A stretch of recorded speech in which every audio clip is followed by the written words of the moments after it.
Hello, I'm Deborah Malone, founder of The Internationalist and host of Internationalist Marketing TV. Today's guest is Rishad Tobaccowala, author, industry legend, and recent Advertising Hall of Fame inductee. Rishad, it is indeed a pleasure to see you again. We seem to connect over the decades, and I am delighted to talk about milestones and the future of what you have in mind, and just a pleasure. Welcome you to the show. Thank you, Deborah. It's great to be back. It's been over a decade since we last spoke, but obviously we stayed connected, and both of us are still alive. I hope so. Although you Right. never know, it could be avatars doing this. You never know. Exactly. That may happen one day. Hopefully not today. Uh, well, on a more serious note, you have reached a significant milestone. You've had a number of milestones, and we'll get into them in a second. But you have actually completed, well, maybe perhaps 251 editions now of The Future Does Not Fit in the Containers of the Past, which you have published consistently every Sunday morning for 250 weeks or 251 weeks now. You began the newsletter in a very interesting way. You began with an idea that it would be a gift. Could you talk about what that means and a little bit about the sentiment behind that generosity? Absolutely. Well, first of all, thank you for having read all 252 now. Yesterday was Oh, two, 252. was it? I'm losing Uh, count. yeah, so it's 252. So what I had done, this was in August of 2021, is thought a little bit about some of the key, rather August 2020. So some of the things that I was seeing around the world was that I was in a position to help a lot of people, both who were senior as well, who was younger in their careers, all over the world. And a lot of people were charging for that help. And my sense was after at that time, 37-year career, um, I did not need to charge for everything I did, which was one. B, by charging, it significantly limited how many people I could reach because I was writing on a Substack, which the moment you go from free to paid subscriptions, you lose about 90% of your readers, which nobody tells you, but I know because I asked people who did that. And so you eventually basically get people to pay whatever, $60 a year or something. And my sense is like, makes no sense. So one is, my whole thing is if I can help people and I don't need to charge people, why don't I help people in the first place? The second reason really was this, which was the more I help people, the more it would create goodwill for myself. And that goodwill that did not have to be monetized, but goodwill is always good to have. And so those were the two reasons I did it, which is I had learned a lot over the years. I could help people. People were asking me individually, and this was a way for me to scale that help.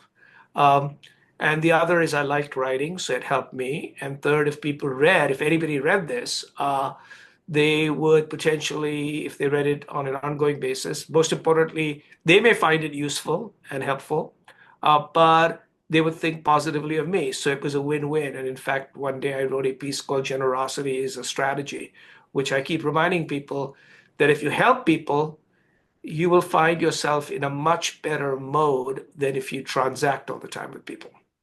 Now that's very interesting, and I think that so much of what you write is both philosophical and practical. But I think we'll get into that. Just one quick question. First, did you ever anticipate that you would write this many so regularly?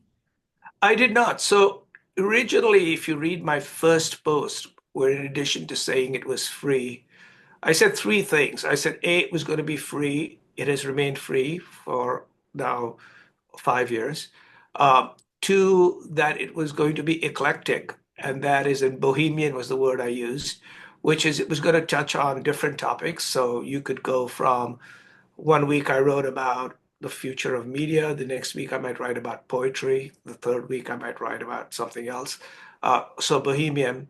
And both of those have remained true. The third was that it was going to be occasional when I had something to write and there would not be a schedule. That turned out to be not true. So I wrote on a Sunday. I just happened to write on a Sunday, and my first number of thought letter went out to about 500 people. So about 2, 3 weeks before, I said, "Hey, I'm starting a new Substack. It's going to be free. If you'd like, sign up. I'll start writing soon." So I had 500 people. So I said, "That's interesting. 500 people would like to read what I have without even knowing what I'm talking about." So I started writing. About 50 of those 500 people wrote to me that following that Sunday newsletter saying, "This is really cool. We're looking forward to next Sunday's newsletter." And I said, "What next Sunday's newsletter?" So I wrote next Sunday. And then it got into a bit of a habit. And people liked that it arrived on a Sunday morning at 8 o'clock because it wasn't really about work all the time. It was about a lot of different things. They liked, if you're in the US, it comes in around, depending on where you are, between 6 and 9 a.m. in the United States. So it's like a Sunday morning with their coffee or whatever CBS morning show, they would read it. And so that is the only thing that became interesting in a habit. And now I've decided that if I don't write it, people may think something has happened to me. So I write it every Sunday. Well, we will. And in fact, when I'm on a plane, I actually scheduled it to come out on a Sunday. So I was flying back recently from India and then recently from Brazil when I was supposed to be posting. But before I left from the airports in those countries, I posted it. No, you are amazingly disciplined, and I want to talk. Well, actually, I'd like to talk about two things, two main themes, if we might. Sure. One is the themes in your writing, which obviously are significant and multifaceted, and I think they're now beyond bohemian. But and also talk about you and the sources and your sources of inspiration, because the discipline to do something like this is quite extraordinary, as well as it is to share those ideas on such a regular basis. But okay, let's just start with topics. Okay, you've covered a lot of broad themes, whether it's obviously reshaping work or reinventing leadership, how we can adapt to 50-year careers. And you've also looked at some more personal things like managing change, accepting loss, which was a pretty dramatic one, thinking better. So let me ask, what topics specifically call out to you as the most fundamental now that you've gone through this long process, or perhaps the most useful as that gift to people? Or are they all actually somehow interconnected? Uh, there is a common theme, though they looks like I'm writing about 12 different. So you could say I'm writing on lots of different things, but I've in my mind put it down into 12 different areas. Um, Broad ones are like the future, managing change, um, and then more specific ones might be leadership, organizational design, the future of marketing, and or how to sell better. And even more specific might be wisdom, career management, how to be better. So from broad themes like what the hell is going on in the world and how do I adjust to it, to how do I manage my craft and my career, to how do I get better as a person and what's important in life. So it's pretty broad if you think about it. The common thought is how to be a better human being. It's the best way to think about it. And the way I look at it is if you think about what makes a human being happy, there are three key things to it. One is quality relationships. The other is physical and mental and emotional health. And the third is meaningful, purposeful, rewarding work. Those seem to be the three broad things, right? So I write about how can you have a meaningful, purposeful, rewarding career or work? And that might be everything from if you're a marketer, how to market better, to um, how do you get a job and things like that, to how do you have better relationships. And that really is about things like generosity and dignity and paying attention and things like that. And the other one really is how do you, in addition to having great relationships and having a career, is how do you have better mental health? I have an emotional health. I don't speak much about physical health because um, I think that is relatively easy, which is when people tell me like, what do you do with regard to physical health? I think it's, my whole stuff is like eat moderately, move a lot, and sleep. After that, I'm not sure exactly what else you have to do. All right. There are lots of books about it, but in the end, it's basically move, eat moderately, and sleep, and probably don't drink too much or smoke. That's about it, right? Mhm. So, but mental and emotional health, I write a lot more about. And there, really, a lot of it is how to upgrade your mental and emotional operating systems. And I remind people that their phones have 18, right now it's called iOS 18. At the end of this year, it'll be called iOS 26, or 2026. But if your phone has upgraded its mind 18 times, how many times have you? So it's really about how do we get better as people, but in every aspect of it is what I really write about. But then I take, different takes on it, which people find useful. The other thing is because I'm not, one of the other things that I think the reason my writing has resonated is it has a perspective, it has a point of view, it is provocative, but it is never political, right? It is never like you are wrong. It's just, hey, here's a perspective. I never write about politics. I don't write about what the latest in the news is. Um, so that's one reason it has sort of resonated. But the other reason it's resonated is I'm not writing with wanting to sell anything. I would say the only thing I'm hoping to get is people don't think I'm stupid at the end of it. Okay. So, which means obviously I'm trying to build a reputation and goodwill. So that may be what I'm trying to sell. But I'm not selling a particular point of view. I'm not trying to sell a company. I'm not trying to ask you to hire me for anything. Um, and that is rare, right? That somebody comes around and people says like, you're giving away more stuff than I pay for and you're not charging me anything. I said, yeah, but I am actually because I'm doing two things. One is I'm asking for 6, 7 minutes of your time every Sunday, which I'm getting. That I think is very interesting. You're giving me time. That's a charge. If that makes sense. And second is you're now letting me start influencing the way you think about the future. So that's good too. Uh, and those are charges, if that makes sense. But everyone, finds that unusual. The other one is, I think, the long-term perspective. So everything I write about is not about like what's hot and what to do in the next 3 minutes. And in today's world of TikTok and everything else, where everybody is sort of being strip mined, monetized, right, irradiated with streams. My old stuff is a 7 minute piece every Sunday. It's free. You don't have to read it. That's unusual. And that is what I think is, in addition to being sort of disciplined about that. Now, the other question that you ask is like, how do I come up with this stuff? Because obviously, to write 252 pieces without replication means you have to like not only sit down and write, but you have to have something interesting to say. Um, and that is because I eat my own whatever, food. I wouldn't call it dog food, but I eat my own food. So I practice what I preach. And one of the things I remind people, I try to get people to do is say, I say, look, just like you might be spending some time every day moving around, exercising, taking a walk, whatever it is for your physical operating system, try to spend an hour a day or close to it learning. So I do, and I make it a point to learn a lot as far as I can from as many people as I can.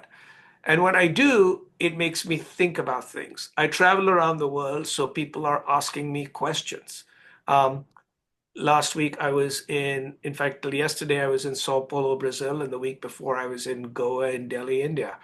So I kind of say, one of the questions that people are asking me, because I speak, I attend events, or I listen to other people, and I say, are there some common themes across these countries? Or is there something that I'm seeing different among different countries? So I ask myself questions and then I say, how would I answer that question? And then I write the answer to the question, to a question that I basically ask. Um, and that's how I eventually come up. So it's by exposing myself to a lot of different things. For those who are, seeing this versus listening to this or reading this, you will see behind me two things that are like unusual or not unusual. One is you'll see a lot of books, but if you look carefully, you'll also see a lot of cameras. Okay. Um, and these are like really good cameras. And one of the key things I've figured out is I use photography to find ways to see the world. And my whole thing is if you frame things in an interesting way and you expose it to the right kinds of light, and then later on you figure out how to do editing, which is what all photography is. So I use that mindset in everywhere. So everywhere I go with a camera, even though I have obviously a phone with a camera. But I take it a point to say, okay, I'm not using a film camera, so it is a digital camera, but I'm using digital cameras. It makes me sort of say, how do I see things? And really what I'm trying to get people to do is everything works to one theme. Like everything I do feeds to exactly the same thing. People say like you do lots of different things. And I'll tell you what my theme is. I help people see, think, and feel differently about how to grow themselves, their teams, or their business. So the whole idea is how do you see, think, and feel differently, right? But it's about growth, but it's about you, your team, or your business. And so I always say after I finish writing this, am I helping people see, think, and feel differently about growing themselves, their teams, or their business? If not, I shouldn't be writing it. But I also think that that's one of the unique aspects. I mean, there's a lot of people who are writers that talk, that call themselves futurists, Right. or they try to help make people a better person. But you see this extraordinary integration between how people see, think, and feel, and what that means to work, given Yes. work is such a big part of one's life. Now, Yes. I've noticed from the very beginning that, your articles, your posts, are always have a visual dimension to them, whether it's your own photography or other artwork, or I think some of your daughter's work and Yeah. so on. And I was wondering a little bit about that, and I think I sent you a note joking, does that mean that a picture is still worth 1,000 words? But Y- I now that you've talked about reframing how you Yes. see things. It actually, for someone who's a regular reader, I actually, I saw the relevance of the visuals, and Yes. now I actually have an opportunity to look at them very differently, in terms of how, Yes. or maybe it was just so well integrated It, that, it tends to be well yeah, integrated, so yeah. it doesn't require you to think like it flows, right? So people Mhm. basically say like, so they ask how long does it take? So there are two things. There's a very famous quote by Ernest Hemingway. Not a quote, this is what he said. So I'm quoting Ernest Hemingway. And he basically said, if I had more time, I would have written you a shorter letter. Yes, Okay. yes. And for what takes most people 4 to 6 minutes to read. But a lot of people say, I read this piece and I've been thinking about it for 20, 30 minutes. Okay. But the reading takes 4 to 6 minutes. So how long does the writing take if it takes you to write four Oh, to six minutes? hours, trust me, I know. Yes. Right. So just each piece, it's just the writing of it, and then finding the right visual element takes about 3 to 4 hours. Okay. But I've been thinking about the piece before, and in other ways of thinking about it, I'm translating 37 or now 43 years of experience, right? But at minimum, the actual physical act of writing that piece and finding the photography or the art is is about 3 to 4 hours. Now, interestingly, like one of these weeks, you'll see another artist featured. Like last week, I heard from someone who is a reader, who is used to be in the world of business, decided to decamp to a a different life, and now she lives near in sort of Mexico by where the water like meets forests, and has become an artist. Okay. And she reads my stuff, and she basically has sent me her art and said, look at my art. Do you think you could feature some of this because it seems to flow with your writing? Okay. What people don't realize is a lot of artists reach out to me and I then feature their artistry. So there's a very famous piece, not very famous, one of my most popular pieces called Small Things. And that features an artist. And uh, and not only is she an artist, but she's the mother of a person who I used to work with for many years and who's now the CEO of a company. And I know her name is Susan Swidan. And she basically said, I've been reading your stuff. My son used to work with you. He's now the CEO of companies. Um, and and I just went and looked at her art, and I said, and she says, I'd love you if you could use my art. So I said, fine.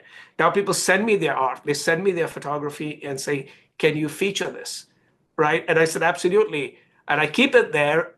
And when I find the right writing to match it, it shows up.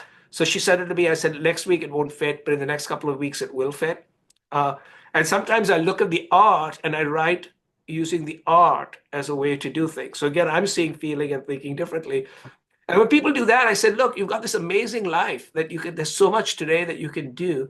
And that is what I try to do is leave people, one of the things I've written about is how to make sure that when you have an interaction with somebody, that they come away different than they were before. So I said, I try really hard that whether it's a conversation, a call, a meeting, to leave, to have the person who comes away with one of three things, ideally, if not all three. So after someone has a conversation with me, I want them to learn something very clearly, that there's a new form of clarity on something, right? So clarity is one thing I'd like to leave people with. The second is they come away more energized than before they came into the meeting or the interaction. So energy. But third, most importantly for me, is belief in themselves. Okay. So they come away and they say, I feel better about myself and what I can do. So ideally, you leave a meeting and say, I'm clear, I feel energized, and I have greater belief in myself. You noticed it wasn't they have greater belief in myself. Who the hell cares about me? Right? But my own stuff is if you come away with a meeting with me or an interaction with me or reading something with greater clarity, energy, and belief about yourself and what you need to do, lucky strike extra, you feel good about me too. Right? That's what a lot of people don't focus on. They focus on how to look cool or how to be cool. And my old stuff is, why don't you work on making other people look, be, and feel cool? Well, no, it goes hand in hand with your initial intention of a gift. And Yeah. it sounds as though that spirit of generosity also fuels you, or Yes, the person who's the giver, it does. which is rather interesting. Now, obviously, you've said a 37-year career, and we'll call it in marketing. Maybe there was a time we called it Yeah. advertising, but we'll call it marketing. So marketing also informs a lot of what you write, A lot. whether Yes. whether you Yes. talk about new structures and so on. I mean, this is a bit philosophical, rather than practical, but do you think that marketing is now at an inflection point? Are the challenges facing brands different than they were a decade ago? They are and they are not. So the answer is they are in how a brand will be expressed, built, experienced, and grow will require often new crafts and techniques and approaches than we did in the past. Hmm. Hmm. So the craft of brand building a lot of it will be new. The principles of brand building will not change at all. Okay. Mhm. And so I remind people about, and as someone who in my working career was aligned with making the changes happen on the craft so that the Mm. organization that I worked with um, and worked for continued to thrive as the world changed around it. Um, but at the very same stage, as I was driving all of this change, what people found rather remarkable is I never left the place I worked at. So I had a full-time working career in the same company for 37 years. And I remain an advisor, not an employee 6 years later. So now that's 43 years. Um, for someone who talks about change and innovation, that seems to be very old school. But I remind people the company I joined was a US based owned company in Chicago with 1,500 employees. And the company I advise today is global with its headquarters in Paris with 106,000 employees, right? The company I joined was Leo Burnett, the advertising agency. And I still, the other day, went to the Leo Burnett company to do, now Leo, to do a talk, and my key card worked. That's great after all these years. But uh, the last time my card actually said Leo Burnett was 1996, which was now almost 30 years ago. Uh, and so the idea really basically being is that certain things change and some things don't. And so one of the things that do change is how a brand will be built will be different. It'll increasingly be with experiences. There won't be audiences. The audience will be the media company themselves. I'm a media company. You know, the Substack that I write, which started with a few hundred people, is now read by 30,000 people. That's Uh, amazing. Wow. right. And then so what happens is that many of them are like very, very senior around the world. So I could make a case that often I reach as many senior people and get their attention as maybe an ad week or an ad age does or a Mhm. marketing week does. Um, so I'm a media company, but I think everybody is a media company if they'd like to be or can be. So a lot of like audiences change, who's a content creator changes, how data is used change, all of those change. But what doesn't change? Here are three things I believe have not changed. One is I believe brands will continue to be very important. So brands aren't going to disappear. Brands will be continue to be important, but if you notice, sometimes modern brands are built in new ways, and many of them are personal brands, like a Mr. Beast or a Kardashian or a Kylie Jenner, things like that, who's also a Kardashian. Um, so one is brands will be built in different ways. A brand like Google and Facebook were initially built through experience and now are built Google through television. But it's the upside down way. It wasn't first built through television. So brands will be still important, and the reason it'll be important is in a world where you can't believe anything, who do you believe in? In a world of AI and machines, so you have to believe in brands. Uh, B, who do you trust? And in a world where there's lots of choices, if I search for something, or in this modern world, I chat GPT something, I'm more likely to believe Crest toothpaste than Rishad Tobaccowala toothpaste, Mm. right? And you might know me, but my God, Crest has a heritage and has been around and a whole bunch of other things. So one is brands will still matter. Second is brands are actually built not just through data. And that's the mistake that people make. Data will be important. I'm a math major. I've bought data companies, not my companies bought data companies. But I believe human beings choose with their hearts and they use numbers to justify what they just did. Mhm. And brands are actually built through a combination of, yes, there's a little bit of data, but primarily through a combination of design, innovation, storytelling, provenance. Uh, and those are going to be mattering because eventually brands are selling to human beings, and human beings are emotion covered with some data nonsense. Okay. And I remind people that if marketing was all about data, then there would be no marketing because, in effect, the machines could do it and everybody would make utility based decisions. But most of us have automobiles. Why do we have automobiles? We could get Uber in most cities if you're not living out in the suburbs. If you have an automobile, do you want to buy one more expensive than a Toyota Camry, right? My cars are more expensive than a Toyota Camry, but why do I buy those? It's a lot of different things besides just utility. What is the ROI on children? Negative. We still have them, right? So that's the key thing, which is brands will matter, storytelling and a whole bunch of other things will matter, but how we tell those stories and how we do all of those things will change. And I actually believe this is the best age to be a marketer because as customers, consumers, people get more power. And if marketing is about meeting and understanding customer requirements, and marketing is at the confluence of where math and magic intersect, or story and spreadsheet, this is the world's best time to be a marketer. It's not the world's worst time to be a marketer. Uh, I would say it's a little bit more difficult to be a computer coder or an accountant than to be a marketer. Uh, so I think it's a fantastic time. And so I basically ask marketers to actually insist that they get onto the boardroom, that marketing should not be considered to be a second-class citizen. Why do we have a CTO and a CFO in a boardroom and not a CMO? No, you're And right. those You're are some of the absolutely things right. I speak about. And that's one of the things that I can now go in, heckle marketers, and now since they have nobody to fire but me and I'm not hireable, they listen to me.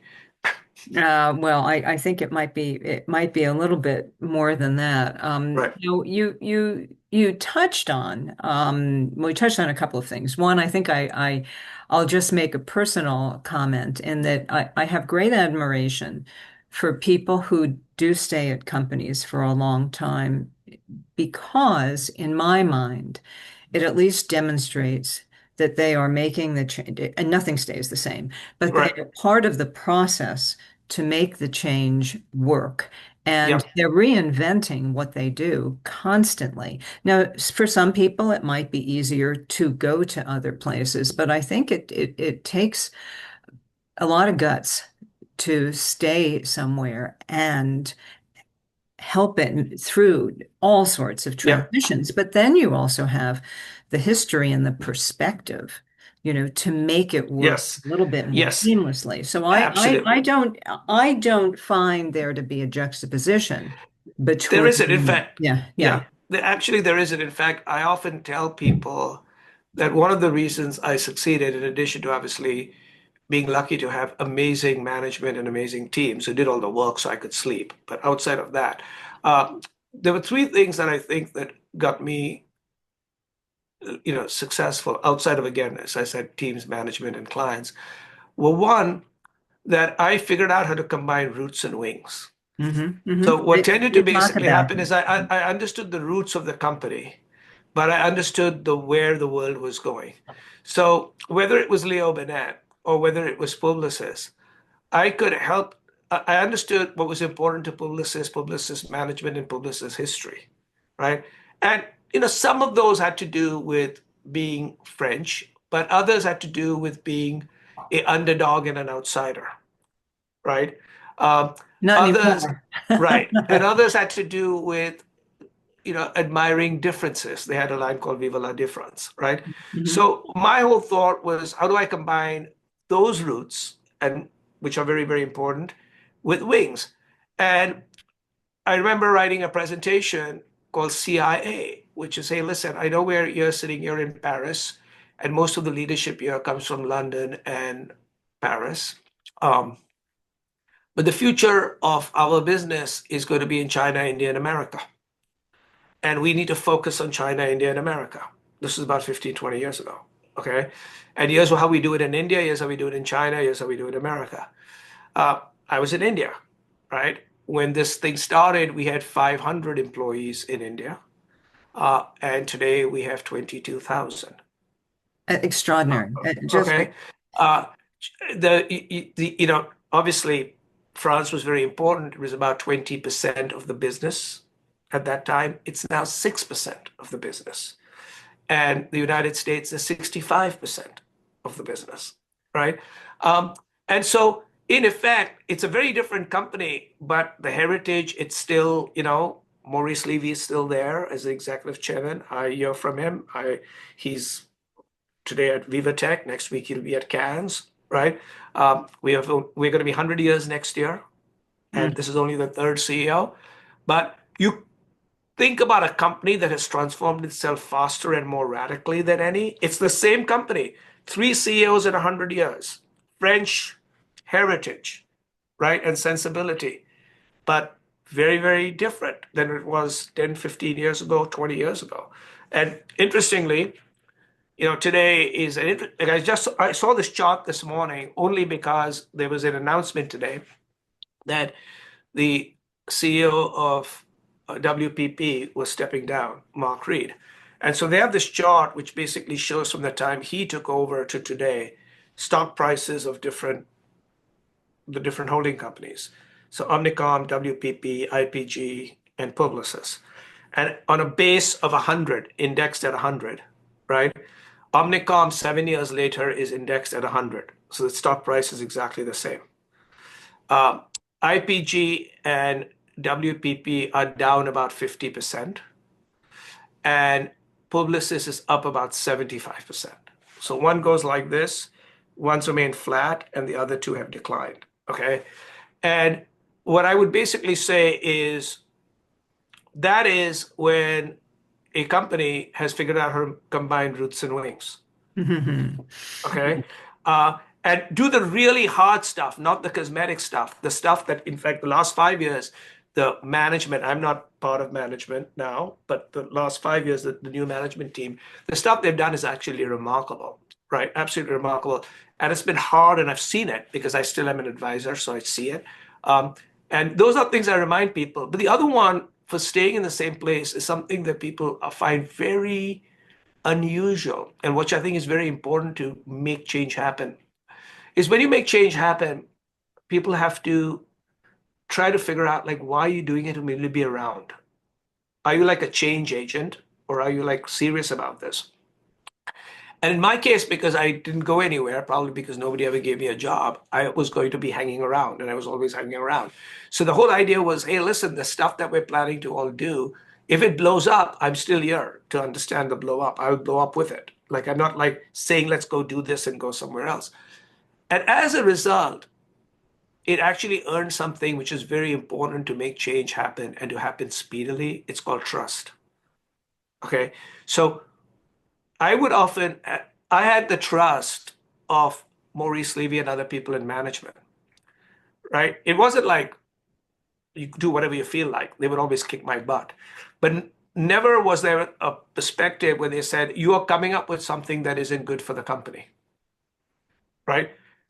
My thing was always, this is good for clients, this is good for the company, right? And the debate used to be whether it was and how it was basically being done.